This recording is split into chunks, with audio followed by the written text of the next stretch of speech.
আমরা যদি বিরোধে লিপ্ত হই তাহলে পরাশক্তিগুলোর সুবিধা তখন আমাদের কাউকে দিতে হবে ট্রানজিট, কাউকে দিতে হবে সেন্ট মার্টিন, কাউকে দিতে হবে দেশের অর্ধেক। 24-এর ছাত্র নাগরিক অভ্যুত্থানের পরেও যদি সেই বিরোধ আমাদেরকে খায় তাহলে এতগুলো তাজা জেনজির রক্ত বৃথা যাবে। চিল্লায় বলো ঠিক কিনা?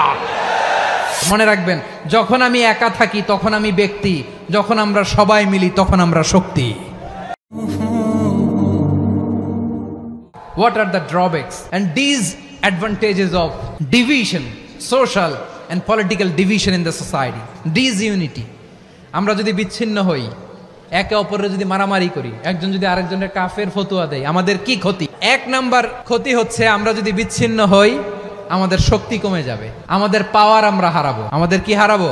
পাওয়ার। মনে রাখবেন, যখন আমি একা থাকি তখন আমি ব্যক্তি, যখন আমরা সবাই মিলি তখন আমরা শক্তি। এই শক্তি নিয়ে আমাদের সামনে এগিয়ে যাওয়ার দরকার আছে না নাই? তাহলে আমরা যদি নিজেরা বিরোধে লিপ্ত হই আমাদের ক্ষমতা, পাওয়ার ছুটে যাবে। আমরা এই পাওয়ার হারাতে চাই না, ঠিক কিনা বলেন? রব্বুল আলামিন ঠিক তাই বললেন। রব্বুল আলামিন বললেন, খবরদার, ওয়াতিউল্লাহ ওয়া রাসূলাহু ওয়া লা তানাযাউ ফাতাফশালু ওয়া তাযহাবা রিহুকুম ওয়াসবিরু ইন্নাল্লাহা মা'আস সাবিরিন। আল্লাহর আনুগত্য করো, নবীর আনুগত্য করো, কিন্তু খবরদার নিজেরা বিরোধে লিপ্ত হয়ো না, নিজেরা মারামারি করো না, তাহলে তোমাদের শক্তি কমায় দিবে কে? ফাতাফশালু, তোমরা সাহস হারাবা, ওয়া তাযহাবা রিহুকুম, তোমাদের শক্তি কমে যাবে, পাওয়ার কমে যাবে। তাহলে আমরা যদি নিজেরা মারামারি করি, আমরা নিজেরা যদি বিচ্ছিন্নতায় লিপ্ত হই, আমরা যদি মতানৈক্য করি, তাহলে আমাদের শক্তি কমে যাবে, ঠিক কিনা? আমরা শক্তি কমাবো।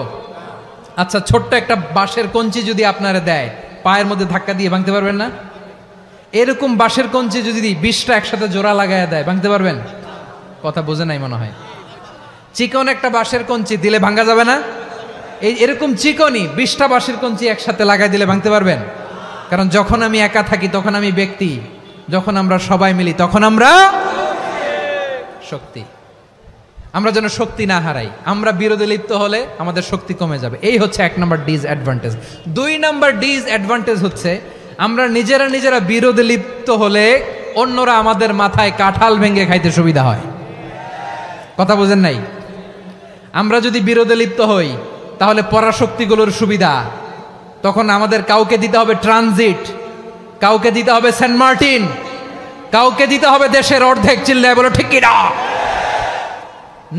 নিজেদের প্রবলেম সলভ করার ক্যাপাসিটি আমাদের আর থাকবে না। নিজেরা বিরোধে জড়ালে পরাশক্তিগুলো আমাদের মাথায় কাঁঠাল ভেঙে খায়। তখন ভারতের পিছনে দৌড়াতে, আমেরিকার পিছনে দৌড়াতে আমাদের জুতার তলা ক্ষয় হইয়া যাইবে। নিজেদের প্রবলেম সলভ করা যাবে না। আমরা যদি অন্যের পিছনে না দৌড়াতাম আর এই বিরোধকে থামাতে পারতাম, বাংলাদেশ আজকে যেখানে আছে তার কমপক্ষে 50 গুণ সামনে থাকতো। চিল্লায় বলেন ঠিক কিনা? তাহলে 1 নম্বর ক্ষতি হচ্ছে আমাদের পাওয়ার লেস হয়ে যায়, আমরা দুর্বল হই যদি আমরা বিরোধ করি। 2 নম্বর হচ্ছে পরাশক্তিগুলোর সুবিধা নেয়। 3 নম্বর হচ্ছে আমাদের উন্নয়ন, দেশের উন্নতি, অগ্রগতি এটা স্থবির হয়ে যায়, এটা বাধাগ্রস্ত হয়। প্রিয় ভাইয়েরা, ইউনিটি, ঐক্য হচ্ছে একটা দেশের উন্নয়নের মূল ভিত্তি। ইউনিটি অফ এ কান্ট্রি, এটা হচ্ছে একটা সাস্টেইনেবল ডেভেলপমেন্ট, সোশ্যাল স্ট্যাবিলিটির জন্য এটা অনেক গুরুত্বপূর্ণ। এজন্য বিরোধের কোনো স্থান আমরা দিব না, আমরা ঐক্যবদ্ধ থাকবো ইনশাআল্লাহ। বলেন, আর কখনো কাউরে কাফের বলে গালি দিবেন? তুই জাহান্নামী বলবেন? ঝগড়া লাগলে লাগাই দিবেন? তাহলে কি করবেন? মিলায় দিব। আওয়াজ করে বলেন, কি করব? প্রিয় ভাইয়েরা, এই বিরোধ গত 50 বছর তো আমরা দেখেছি। ধর্মীয় অঙ্গন বলেন, সামাজিক অঙ্গন বলেন, রাজনৈতিক অঙ্গন বলেন, এই বিরোধ আমাদেরকে শেষ করে দিয়েছে।